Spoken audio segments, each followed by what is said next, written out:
मित्रांनो, राहुल गांधीचा काफिला एका चप्पल शिवणाऱ्या रामशेठच्या दुकानात थांबला। तेव्हा त्यांनी चप्पल कसे शिवता हे त्यांना विचारले। नंतर राहुल गांधींनी हे फोटो शेअर सुद्धा केले। परत रिटर्न येऊन त्यांना गिफ्ट सुद्धा दिलं। नंतर रामशेठ यांनी सांगितले की राहुल गांधींनी ज्या चप्पलला हात लावला आता ती चप्पल सोन्यापेक्षाही महाग झाली। आता न्यूजपेपर मध्ये आलंय की लोक त्यांना झोळी भरून पैसे द्यायला तयार आहेत, पण रामशेठने ती चप्पल विकायला मना करून दिलं। राहुल गांधींनी पण त्यांच्या फॅमिली सोबत बराच वेळ डिस्कशन केलं आणि त्यांनी बराच वेळ तिथे दिला। आता लोक म्हणताय की ज्या चप्पलला राहुल गांधींनी टाचा मारला ती चप्पल आम्हाला द्या। आता रामशेठ यांनी सांगितलं की एका माणसाचा कॉल आला होता, त्यांनी सांगितलं की 10,000 रुपये देणार, पण ती चप्पल मला दे। पण रामशेठ यांनी नकार दिला। परत दुसऱ्याचा कॉल आला, तो बोलला की झोळी भरून पैसे देऊ, पण तरी रामशेठ यांनी नकार दिला।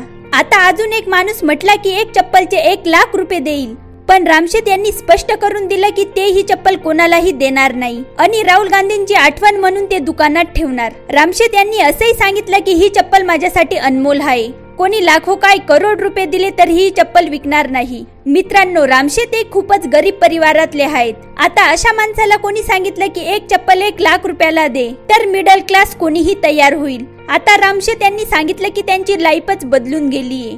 मोठे मोठे ऑफिसर्स त्यांच्या घरी येतात, पीएम आवाजचा फॉर्म भरवून घेताय, आसपासचे विधायक त्यांच्या घरी येताय आणि सेल्फी घेणाऱ्यांची सुद्धा गर्दी त्यांच्या दुकानात जमा होते, म्हणून त्यांना नीट काम सुद्धा करता येत नाहीये। राहुल गांधी पण मित्रांनो फक्त बोलून वगैरे निघून नाही गेले, त्यांनी चप्पल शिवणारी मशीन त्यांना भेट दिली आणि बाकीची आर्थिक मदत सुद्धा केली आणि नंतर त्यांना कॉल सुद्धा केला। आता मित्रांनो, जर एखादा मोठा नेता अशा गरिबांसोबत बोलतो बसतो, ते पण बिना काही इंटेन्शनचं, कारण आता यूपीचे इलेक्शन पण नाहीये, तर ते गरिबांसाठी खूपच अलौकिक असतं। तुम्हाला हा व्हिडिओ कसा वाटला कमेंट मध्ये नक्की सांगा आणि व्हिडिओला लाईक आणि चॅनलला सबस्क्राईब नक्की करा।